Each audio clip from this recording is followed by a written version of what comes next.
So আসসালামু আলাইকুম guys, তো কেমন আছো তোমরা? আজকে আমরা চলে যাব মেলাতে ঘুরতে আইছি। যে সেলুনে দেখো বাঞ্চারি বৈশা ঠান্ডা ঠান্ডা খাইতেছি। শামিন ভাই আছে, আরো অনেক বাঞ্চারি আছে। একটু দেখতেছি, আমাকে দেখো, দেখতে থাকো আমাদের ব্লগটা। আমরা এখন এইবার চুলটা কাটা হইলে তারপর আমরা যাব। দেখো আমাদের সেলুনে অনেক মানুষজন, বাঞ্চারি নিয়ে যাব, সঙ্গে আরও শামিন ভাই আছে। দেখা হচ্ছে মেলার যে এই তো মূলত মেলাত এসে গেছি আমরা সকলে মিলে। শামিন ভাই আমি এখন বলতেছে নৌকা তুলবো। দেখতে দেখতে চলে আসলাম আমরা মেলার মাঠে। এখন শামিন ভাই বলতেছে নৌকা তুলবে।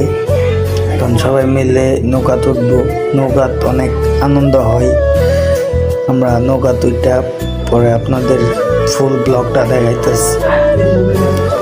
এখন টিকিট কাউন্টার থেকে টিকিট কেটে আইনা নৌকার ভিতরে উঠে গেছি। নৌকার ভিতরে অনেক মানুষজন। শামিন ভাই বলতেছে আমার ফুটিস নাও। এখন শামিন ভাই ফুটিস নিতেছে।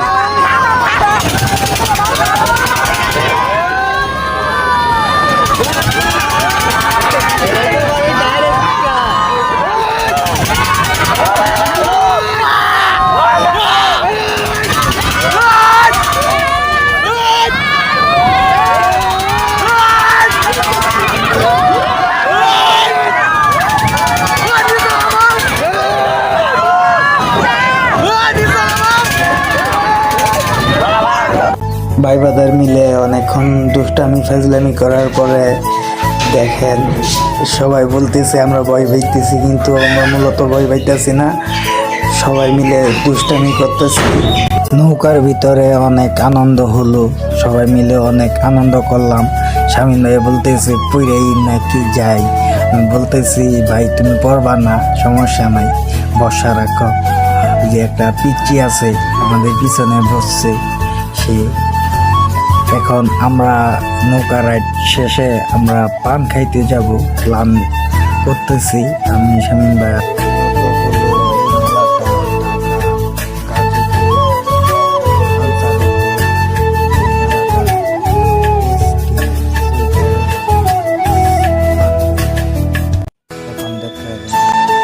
সো গাইস, এই রাইডটা দেখে মনে পড়ে গেল শৈশবকালের কথা। ছোট বাচ্চাদের রাইড হলো এটা, আমরা চাইলে উঠতে পারবো না। এখন আমরা মূলত যাব পানের দোকানে। যে আপনাদের সঙ্গে দেখা হচ্ছে। এখন আমরা এসে গেছি পানের দোকানে দেখি আগুন, পানের উপরে আগুন জ্বালিয়ে দিছে। আর একটা ভাই বিড়ি জ্বালাইতেছে, কিন্তু ওই ভাইয়ে জ্বালাইতে দিল না।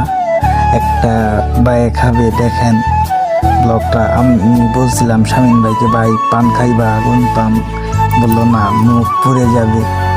এই যে দেখেন পান খাচ্ছে ভাই, দেখা থাকেন ব্লগটায় যে পান বলতেছে। আর ভাই আপনারা মানে আমার ব্লগের কথা নিয়ে কিছু বললেন না। আমার বাড়ি তো শেরপুরে, এই জন্য আমার কিছু আঞ্চলিক ভাষা